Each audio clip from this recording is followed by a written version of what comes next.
The Congressional Oversight Panel out with its latest report looking at the threat of commercial real estate loan failures and the impact it could have on community banks. Here now with more, Elizabeth Warren, chairman of the Congressional Oversight Panel. Good morning, Ms. Warren. How bad is it when it comes to community banks and commercial real estate? Well, it's bad. We're looking at a situation where about half of all commercial real estate loans are going to be underwater by the end of this year. And that's going to have a direct impact on about 3,000 community banks, about 40% of our entire banking system. Not good. Are you arguing that this is a potential systemic risk and that we ought to be committing government funds to these community banks right now? Well, two different questions. Above and beyond what we've done with the TARP already. Two different questions, if you'll let me. Let's break them apart. Are we arguing that this is a serious problem that we need to get in front of? The answer is yes, we are arguing that. Because keep in mind, these community banks are the ones who do two things disproportionately. They do commercial real estate lending and small business lending. To the extent that they get socked on the commercial real estate lending, they see these coming losses, then they tend to husband their money. And that means the money's not available for their other customer, for the small businesses. So one of the consequences of a real meltdown in this area, of a downturn, serious downturn in commercial real estate, is that it's like throwing a handful of sand into the economic recovery. We really can't get recovery on jobs. We can't get the economy started if commercial real estate loans are dragging down the small banks that would be doing that lending. Now, you asked me about solutions. I want to be clear here. What we're trying to do in the Congressional Oversight Panel is to sound the alarm. We don't want to be in a position like we were in October of 2008, where the Secretary of the Treasury comes racing in and says, the house is on fire, give me $800 billion or $700 billion. We want to be in a position of saying, you can see this. You can see that it's coming. The data are very clear. Right now, there are a lot of tools in the toolbox. We don't have to be talking about bailouts. We can be talking about guarantees. We can be talking about things that relieve and get more credit to small businesses. And ultimately acknowledging the market is going to have to work here. We're coming off of a commercial real estate bubble. That means there are going to be losses. Investors are going to have to suffer these losses. Small banks are going to have to suffer these losses. It's just that we want to be careful that the losses don't start creating their own problems and a bad downward spiral that overshoots where the market actually belongs. When I want to shift gears a little bit, you wrote a, I guess, controversial editorial in the Wall Street Journal a couple days ago, in which, among other things, you say when they weren't selling deceptive mortgages, Wall Street invented new credit card tricks and clever overdraft fees. Do you think that's a correct statement to paint all of Wall Street as essentially out there deceiving Americans? Well, I think it's true of the commercial banks, and I think the data... That's what all commercial banks were doing. They weren't providing regular mortgages to regular folks, the 30-year mortgages. They weren't doing any of that? Look at their principal income revenues. It was off, for example, credit cards. The Wall Street banks made more than $100 billion annually from working class, middle class families, hardworking people. And how did they make it?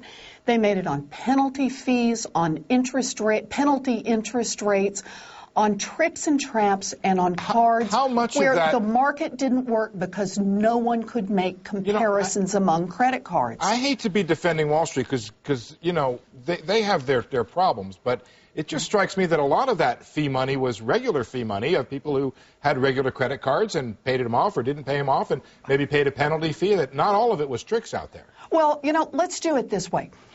The fact that there may be some regular fees and some tricks is no excuse for having any money come in on tricks and traps and fooling people. So what we're talking about are changes in rules in Congress, the proposal of this Consumer Financial Protection Agency that says, look, you can charge whatever interest rate you want to charge. You can charge whatever you want on a penalty fee. But what you've got to do is you've got to make it clear. How about a 2-page credit card agreement that will make the terms clear, and then people can make comparisons among 4 different cards, and they can pick the card that has the lowest fees or that has the least risk. That way, you and I can both be clear that the revenues that Wall Street is raising are revenues that are on selling a product that consumers understand. The part I object to is that they mix within this a lot of tricks and traps. You know, Ms. Warren, I don't want to defend the credit card policies either, because I know there are some that have been terrible. But when I've asked bankers and CEOs of banks about this, they say there already are regulations in the fine print that they're required to carry by the customer. And if you end up putting too many restrictions on them, they will just make sure that they're not making loans or issuing credit cards to the most at-risk consumers, probably those low-end consumers who may need those credit cards more than others. Do you worry that in the end there's a backlash and it means that low-income consumers just can't get access to credit cards, which means... I'll put it very straight. If the only way that you can make a profit off a customer is to trick them, well, I'm not talking about tricks. I'm not talking about tricks. I'm talking about higher interest rates, and we're talking about late fees, and you're talking about extending credit cards to probably... we are talking about tricks, and we're talking about CEOs who are trying to protect a revenue stream.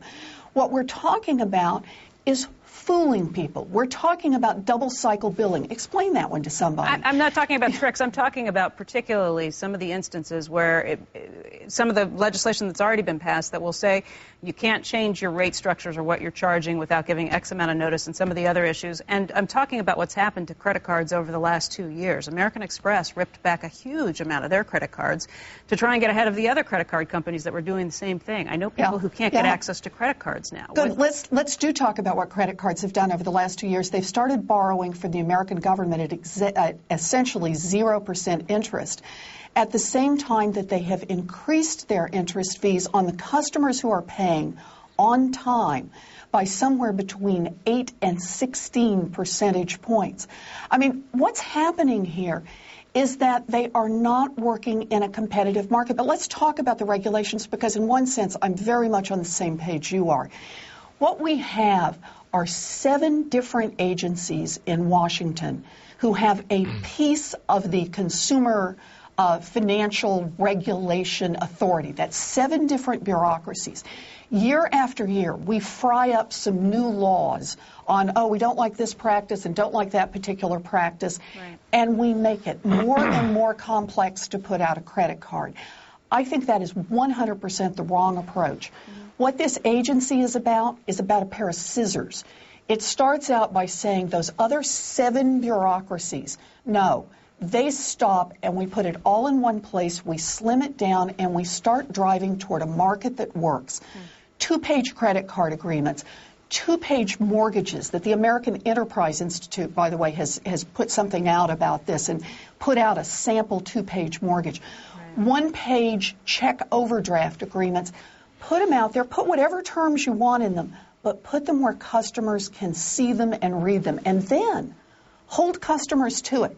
I'm all for personal responsibility. I'm all for holding them. I'm all for revenue streams for lenders who want to go ahead and sell products to the American people that they want to buy.